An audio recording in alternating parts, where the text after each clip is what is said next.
I knew that I wouldn't enjoy this movie, okay? I knew that I would hate it, but I did not go to this movie just to talk trash about it, okay? I went because I have an addiction to the movie theatre and I haven't been in a very long time. Well, I saw Tenet, but that was full of like people that were screaming and I didn't really enjoy that movie going experience. So I thought, hey, I'll go see After We Collided because that is the only thing out at the moment.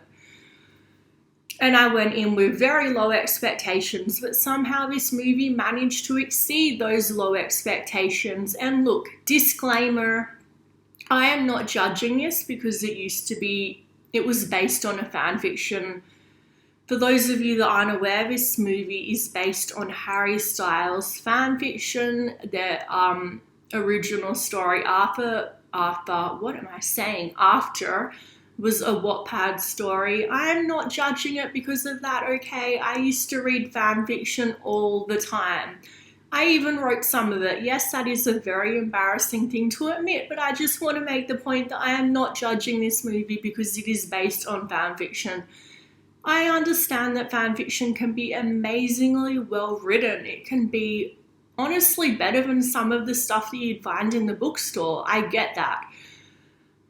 Having said that, there's also going to be the people coming after me in the comments saying, oh, but you haven't read the book. Well, look, I get it. The books translated into movies can go badly. Like with Harry Potter, it lost literally like half the book in translation to the movie theatre. I get that a lot of things can get lost in translation. Okay, but I am not judging the book. I am judging the movie, okay? And I do not need to read the book to tell that this was a movie that I did not enjoy, and this was not a healthy relationship. So this movie never really feels like it has an actual story to it. Honestly, it's like they break up, they make up, they make love. They break up, they make up, they make love. Rinse, repeat. That is like the whole storyline. And maybe I lost something in translation here because I watched the first movie a long time ago when it first came out and I was only half paying attention, but I thought at the end of the movie they had gotten back together and now at the start of this movie they're apart. But it's Tessa and Hardin and they can stay together for as long as a 2-year-old can have an attention span, which is like, what, a few seconds? Like, seriously. Okay, so look, Hardin may not be physically abusive, though we will get into that later a bit more, but he may not punch her and stuff like that, but he is still very emotionally abusive to Tessa. He is still very toxic. And look, I'm willing to give him the benefit of the doubt. I went into this really wanting to try to like it. I never go into a movie wanting to hate it. I thought, hey, maybe he will have grown up since the first movie. Tessa, she's no angel either. She needed to do a lot of her own maturing. And hopefully they can have a better relationship in this movie moving forward. But they don't, okay? It's like the same toxic drama in this movie except with a love triangle. But instead of the very classic human / sparkly vampire / werewolf love triangle, we have Tessa / Hardin / this guy. I don't know, Dylan Sprouse, Cole Sprouse, one of the Sprouse twins. Anyway, he's playing this like nerdy sort of guy who actually I did find him the highlight of this movie. I thought he was actually pretty funny. There was a few lines and things that he did that really did make me laugh. So I do have something positive to say about this movie, and it was well shot. I like the cinematography. And the actors, they weren't horrible. I have seen them all in good movies. I know that they are capable of acting. They just weren't given a script to really work with here. So I just feel like this had every single cliche in the playbook. It's like the drunk phone call, the love triangle, Tessa making Hardin jealous, the girl that lives in Washington that likes to read. I mean, seriously, it's like they were going down a list and just ticking all the cliches. And Side note, just by the way, I think it's hilarious that I keep talking about Harry Potter. Well, I've mentioned it once and I'm about to mention it again. And Harden was played baby Lord Voldemort in the Harry Potter movie. And I really liked him as baby Lord Voldemort. That's why I think when I watched this, I sort of got those like serial killer vibe to him, which maybe is why I don't like him in a way, because I just keep waiting for him to like pull out his wand and curse Tessa.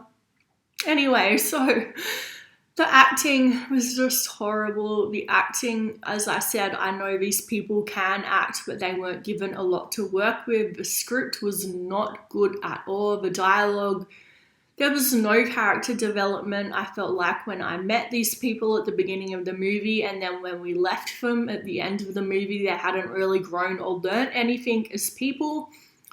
There was no real storyline. Like, at the end of the movie, it sets it up for a third movie by Tessa meeting this homeless guy who turns out to be her father, which, do we really need a third movie? Does this really need to be a trilogy? Anyway, so like they had a bit of a plot of a storyline that they could have delved into with Harden and the flashbacks and the nightmares, but they don't really go into that. And it makes it even worse what he does to Tessa, considering what he has seen his mum go through assault. And he rapes Tessa, okay? I'm not going to water it down. That is what happens, okay? Tessa rings him up, completely drunk, saying, oh, I'm at a club flirting with guys or whatever, come over. Like, she doesn't say come over, but that's obviously what she's trying to do.